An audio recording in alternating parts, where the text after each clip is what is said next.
Andy López, Giovanni Calderón, Néstor Apolinar y quien les habla, Javier Arandi. Hoy presentamos la actividad 8.3, versión preliminar del informe, nuestra tutora Patricia Villegas.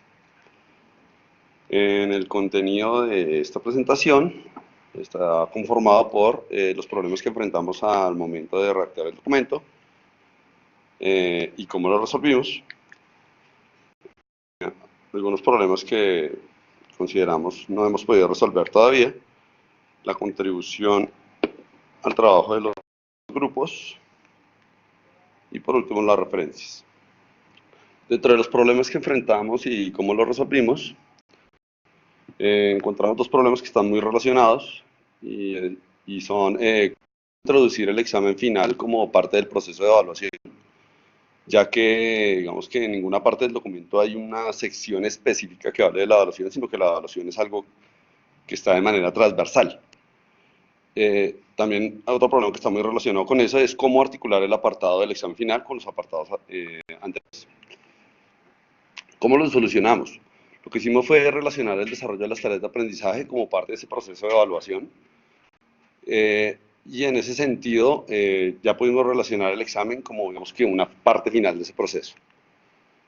Perdón. Entonces ahí encontramos el ejemplo. Entonces ahí podemos mirar que aquí hacemos referencia a las tareas de aprendizaje y con base en esto, digamos, le indicamos al profesor que esto es una parte de la evaluación del aprendizaje, o sea, puedes desarrollar una parte de la evaluación del aprendizaje. Y aquí pues hacemos ya la introducción, digamos, con base en esto hacemos la introducción del examen final, como una parte esencial de esta evaluación del aprendizaje. Y pues también, digamos, aquí incluimos cómo este examen ayuda a determinar el alcance de los objetivos de aprendizaje de la unidad didáctica. Otro problema que encontramos fue cómo articular la rúbrica del examen final. Entonces, en el apartado introductorio lo que planteamos fue, primero que todo, el propósito, digamos, por qué, o sea, para qué incluir esa rúbrica, los fundamentos, las ventajas y por último las características generales, digamos, de esa rúbrica.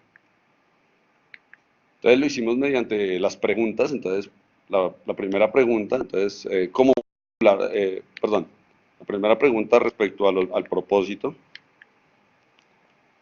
Entonces aquí encontramos en el ejemplo, este es el apartado introductorio que hicimos para incluir la rúbrica.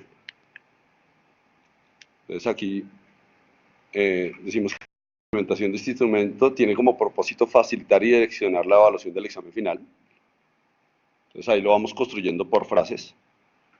En la segunda frase lo que hacemos es mencionar los fundamentos teóricos que nos permiten hacer la inclusión de esta rúbrica. Entonces aquí tenemos como referente la propuesta de González y Gómez 2018 y ahí también incluimos o mencionamos los conceptos pedagógicos pertinentes.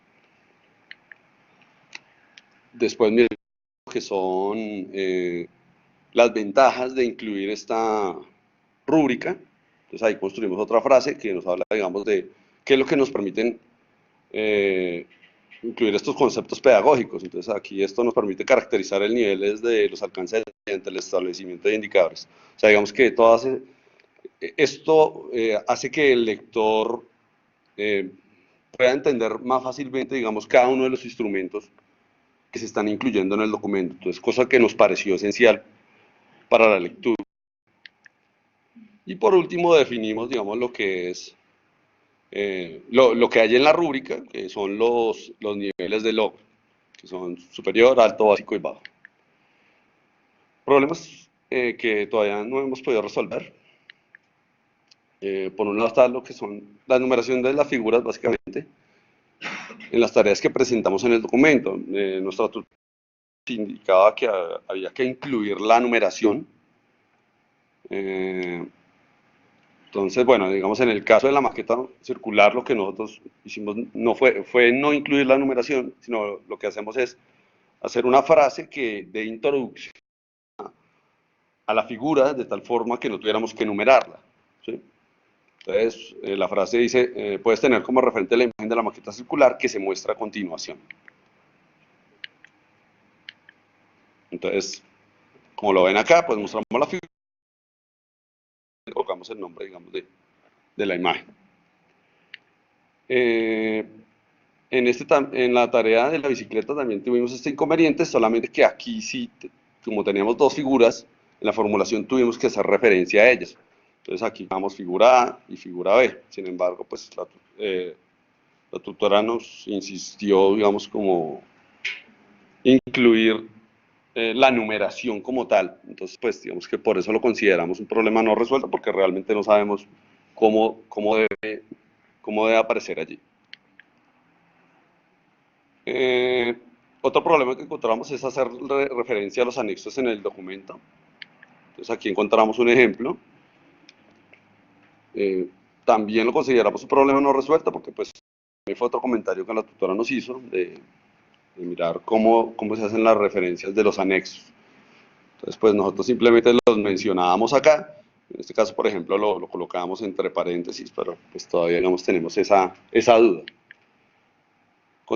El trabajo de los demás grupos. Entonces, algo que nos pareció esencial de nuestro trabajo es que nos preocupamos por cómo articular los contenidos, y aquí presentamos el ejemplo de la articulación de la rúbrica. Entonces, para eso, una de las estrategias fue generar preguntas para facilitar esa articulación, y con la respuesta a cada pregunta, lo que hacemos es construir las frases que permiten la articulación mediante un párrafo. Entonces, aquí, por ejemplo,